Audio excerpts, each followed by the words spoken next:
Assalamualaikum warahmatullahi wabarakatuh. Masih dengan Ibu Nadia. Kali ini kita akan membahas tentang grafik fungsi.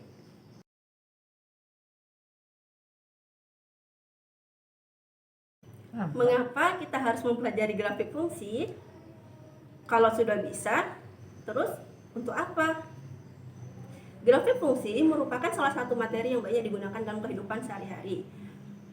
Jika kita telah mengetahui manfaatnya, maka kita akan tertarik dan akan penasaran seperti apa grafik fungsi tersebut.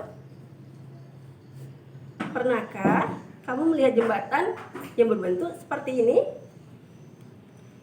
Bisakah kita menghitung titik tertinggi pada jembatan tersebut? Dalam kehidupan sehari-hari, kita sering melihat jembatan, gedung-gedung yang atapnya berbentuk melengkung.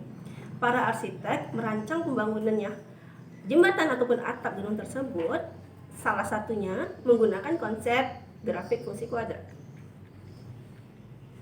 Sekarang kita masuk ke pengertian grafik fungsi. Fungsi kuadrat adalah pemetaan dari himpunan bilangan real ke dirinya sendiri, yang dinyatakan dengan fx sama dengan y sama dengan ax kuadrat ditambah bx tambah c, di mana nilai a, b, c-nya adalah bilangan real dan a-nya tidak boleh sama dengan 0. Bentuk grafik fungsi kuadrat adalah parabola. Fungsi kuadrat memiliki sifat-sifat. Ada dua buah sifatnya. Yang pertama berdasarkan nilai a dan yang keduanya adalah berdasarkan nilai diskriminan. Kali ini kita bahas dulu yang berdasarkan nilai a. Sifatnya yang berdasarkan nilai a terbagi lagi menjadi dua. Yang pertama, jika nilai a-nya besar dari 0 atau positif, maka grafik atau parabola kita akan terbukanya ke atas. Fungsi kuadrat ini memiliki nilai ekstrim minimum yang dinotasikan dengan y min. Yang keduanya, jika a-nya kecil dari 0 atau bernilai negatif, maka grafik parabola kita akan terbukanya ke bawah. Fungsi ini memiliki nilai ekstrim maksimum yang dinyatakan dengan y max. Yang kedua, berdasarkan nilai diskriminan atau D, di mana D-nya itu adalah B kuadrat dikurang 4AC. Jika D besar dari 0, grafik kita akan memotong sumbu X di dua titik yang berbeda.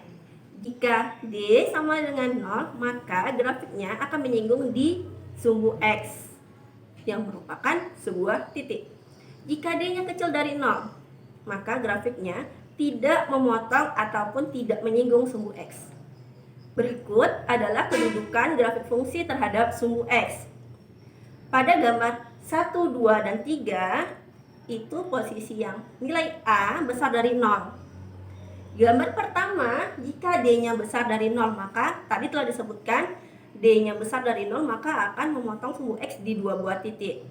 Yang gambar kedua, D-nya itu sama dengan 0, maka dia akan menyinggung sumbu X di satu titik. Sedangkan di gambar ketiga, D-nya kecil dari 0, maka grafik kita tidak memotong ataupun tidak menyinggung sumbu X.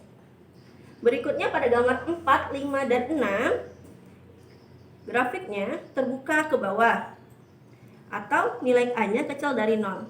Seperti yang gambar pertama tadi, jika D-nya besar 0, maka akan memotong di dua titik pada sumbu X. Jika D-nya sama dengan 0, dia akan menyinggung di sumbu X pada sebuah titik. Dan jika D-nya kecil dari 0, maka dia tidak menyinggung ataupun tidak memotong. Berikutnya, kita akan belajar untuk melukis grafik fungsi kuadrat. Berikut ada langkah-langkahnya. Lebih kurang ada 6 langkah untuk melukis grafik fungsi kuadrat. Yang pertama, menentukan titik potong sumbu X, syaratnya Y sama dengan 0. Yang kedua, menentukan titik potong dengan sumbu Y, syaratnya X-nya sama dengan 0. Yang ketiga, menentukan sumbu simetri X sama dengan negatif B per 2A. Langkah yang keempat, menentukan nilai ekstrim Y sama dengan negatif D per 4A. Kelima, menentukan koordinat titik balik. Titik balik di sini biasa disebut dengan titik puncak, yaitu rumusnya negatif B per 2A, negatif D per 4A. Titik puncak ini bisa kita peroleh dari langkah sebelumnya, yaitu langkah 3 dan 4. Dan yang terakhir, langkah ke-6, yaitu menentukan beberapa titik lain atau biasa disebut dengan titik bantu. Baik, kali ini akan saya berikan contoh soal. Gambarlah grafik fungsi kuadrat Y sama dengan X kuadrat dikurang 4X dikurang 5. Langkah pertama yang harus kalian selesaikan, tentukan nilai A, B, dan C-nya. Karena persamaan kita Y sama dengan X kuadrat dikurang 4X dikurang 5, maka diperoleh nilai A-nya 1, B-nya min 4, dan C-nya min 5. Dikarenakan nilai A-nya sama dengan 1 yang berarti besar dari 0, maka grafik kita akan terbuka ke atas.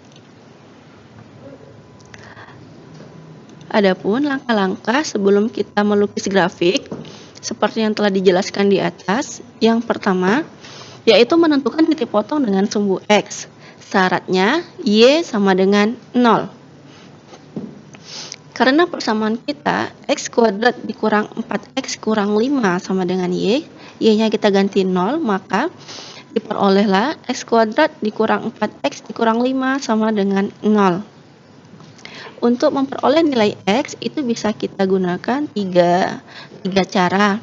Yang pertama dengan pemfaktoran, yang kedua dengan melengkapkan kuadrat sempurna, dan yang ketiga dengan rumus ABC.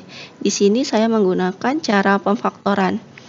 Sehingga diperoleh X tambah 1 dikali X kurang 5 sama dengan 0. X sama dengan min 1 atau X sama dengan 5. Jadi titik potong grafik dengan sumbu X adalah min 1,0 dan 5,0. Yang kedua, titik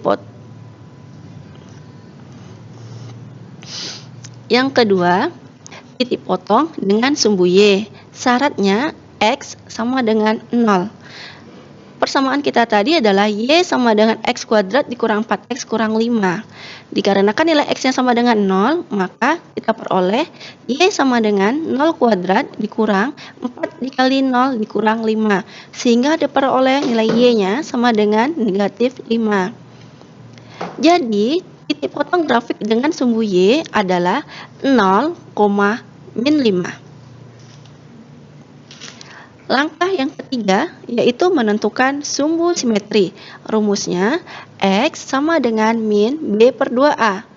B-nya adalah min 4, sedangkan A-nya 1. Sehingga kita peroleh min 4 per 2 dikali 1. Kita sederhanakan menjadi 2. Langkah yang keempat, menentukan nilai ekstrim. Rumusnya Y sama dengan min D per 4A, di mana nilai D adalah diskriminan, yaitu rumusnya B kuadrat dikurang 4AC. Setelah kita masukkan nilai ABC-nya, maka diperoleh negatif min 4 dikuadratkan dikurang 4 dikali 1 dikali min 5 per 4 dikali 1, sehingga diperoleh nilai Y-nya adalah min 9. Yang kelima, menentukan koordinat titik balik. Titik balik atau titik puncak di sini bisa kita peroleh dari langkah ketiga dan keempat, yaitu 2 dan min 9, sehingga titik balik atau titik puncaknya diperoleh P sama dengan min 2, min 9.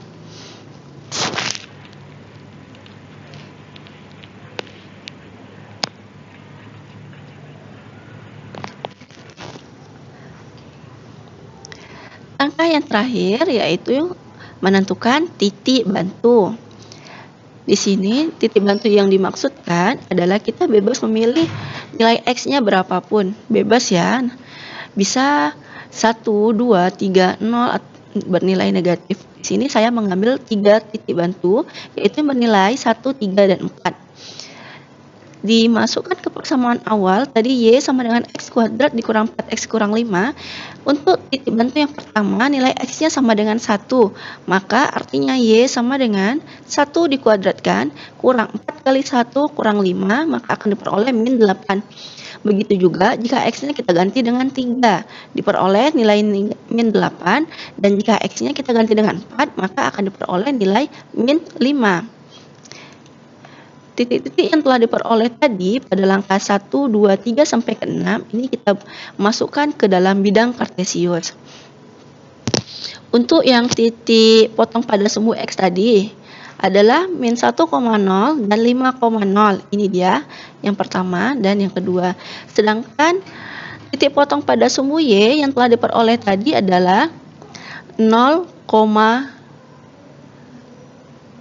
min 3. Dan titik baliknya adalah 2, min 9. Sedangkan titik-titik bantu tadi, ini dia ada yang 3, ada 4, dan ada yang 1 saya ambil tadi. Setelah dapat semuanya, titik-titik yang ada itu kita hubungkan menjadi sebuah kurva mulus. Jika digambarkan, inilah yang akan terbentuk. Sebuah kurva parabola yang terbuka ke atas. Berdasarkan penjelasan yang telah dijelaskan di depan, untuk lebih memahami dan memantapkan pengetahuan kalian tentang grafik fungsi, berikut akan diberikan 2 buah tugas. Yang pertama, lukislah grafik fungsi kuadrat Y sama dengan negatif X kuadrat ditambah 2X kurang 1. Yang kedua, lukislah grafik fungsi kuadrat Y sama dengan X kuadrat ditambah 2X ditambah 1. Quote of the day, ilmu itu bukan yang dihafal, tetapi yang memberi manfaat. Imam Syafi'i. Assalamualaikum warahmatullahi wabarakatuh.